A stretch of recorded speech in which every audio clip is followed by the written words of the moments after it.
I'm Dana Gentry, Communications Director at SEIU. Today we're talking with State Senator Kelvin Atkinson. He's seeking re-election in District 4. Thanks for being here. Thank you for having me. Pleased to be here. I want to start by talking about a very serious subject. Your father was murdered, a victim of gun violence.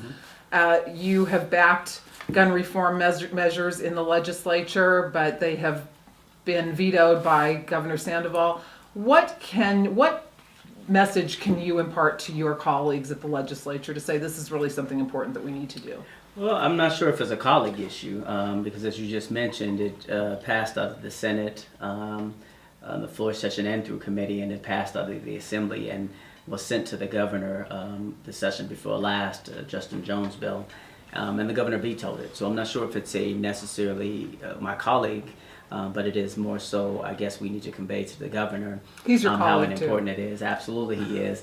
But we need to convey to him how important it is. And I think maybe this ballot initiative may make him pay more attention and understand that Nevadans take this as a very serious issue. And the Nevadan folks, our constituents, need to make sure that they're heard, and they need to make sure that the governor hears them as well. And so I'm hopeful that the ballot initiative will do well, and that will send a strong message to the governor. Are you campaigning for that? I'm not campaigning for it currently. I mean, look, I have a primary. Thankfully, the law was changed last year, so after my primary, I'm free.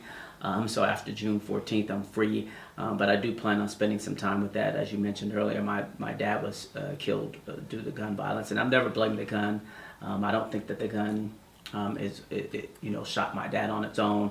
I believe the person behind the gun did it. But we certainly can begin to put in measures and continue to put in measures to make our state a safer place. Okay.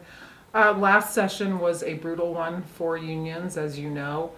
What do you expect in 2017, and what can you do to make sure that that doesn't happen again? First of all, I think that I hope that our constituents are paying attention, because they can make a huge difference in what happens next session.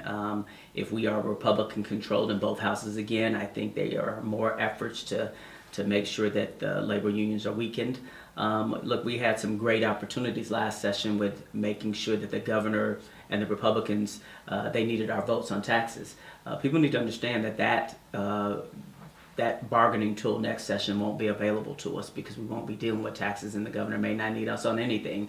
And so they probably will go a little bit harder. And so I'm hopeful that our folks will pay a lot more attention to what's going on this election cycle, pay attention to what's going on nationally, understand that they have to get out to vote, change the dynamics of the legislature, and we'll be in a better position to block some of this bad stuff. All the legal wrangling hurts everyone. It's public money that's being spent on all these legal fees, right? Absolutely, absolutely. I mean, and again, the public needs to be aware of that kind of stuff. I mean, I believe that we are pretty much a blue state. I think we're a working class state. I think we do a lot to make sure that our folks are working. And the last thing they want is for the legislature to go in session and make it more difficult for them to obtain jobs, stay on their jobs, and have working livable wages. I mean, that's what we've always been about, and we can't have people doing harm to those things.